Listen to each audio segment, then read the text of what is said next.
L'opinion est quand même très majoritairement contre ce projet, ça je pense que ça fait pas de doute. D'ailleurs ils ont du mal à trouver dans les grands médias beaucoup de témoignages. D'habitude on a de multiples témoignages d'usagers qui s'opposent, qui sont gênés, etc. Là ils ont du mal. Donc visiblement c'est clairement que l'opinion est avec nous et est contre ce projet.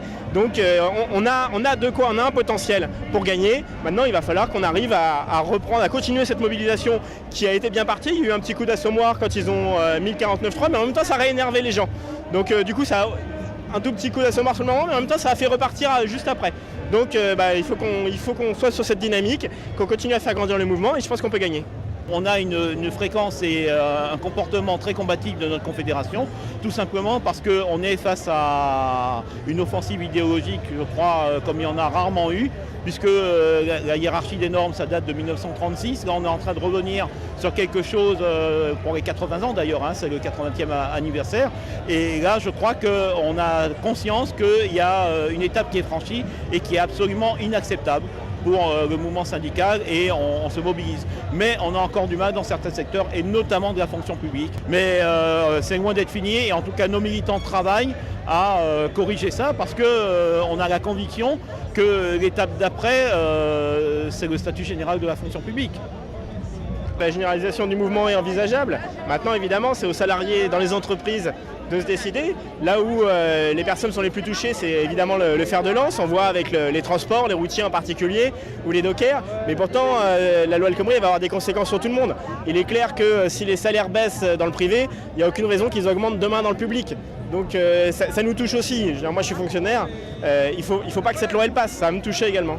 C'est l'ensemble de la fonction publique où la perception n'est pas directe, mais il est vrai que la déclinaison par exemple des régimes indemnitaires, la particularité des primes et l'individualisation se retrouvent sur des logiques qui ressemblent fortement à ça. Régionalisation qui impacte la formation professionnelle aussi.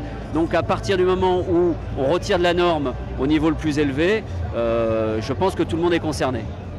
Il y a un peu ça, il y a ce discours-là de la part, y compris des directions et même du gouvernement, de dire que les statuts dans les entreprises publiques, il n'y aurait aucun impact par rapport au Code du travail.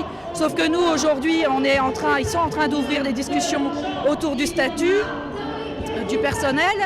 Ils remettent en cause un certain nombre de règles, y compris sur les conditions de travail. Ils sont depuis 2011 à s'acharner à vouloir allonger le temps de travail des machinistes receveurs. Ils nous ont enlevé un certain nombre aussi de bonifications, par exemple la bonification de dispositif de départ en retraite, ce qu'on appelle la bonification du 1/5e. Ils nous l'ont enlevé, ils sont encore dans cette perspective-là et la loi travail, finalement, elle va s'appliquer autant que dans une entreprise privée. Je veux dire, c'est le même lien. Le code du travail, c'est la base. Après, si cette base-là, elle est changée, elle est modifiée, l'ensemble des règles sont changées. Donc aujourd'hui, on est vraiment dans quelque chose de très dynamique. On voit qu'il y a, même s'il y a des enjeux, on voit des secteurs stratégiques qui commencent à bloquer. Pour l'instant, ça reste local. Pour ce qui nous concerne, en Posto, il n'est pas question de délégation et que certains soient fer de lance, mais bien que l'ensemble du monde du travail s'approprie à partir de leurs revendications, fasse le lien avec les conséquences qu'il y aura dans leur profession avec la loi travail. Donc vraiment, on est sur cet enjeu-là. Voilà.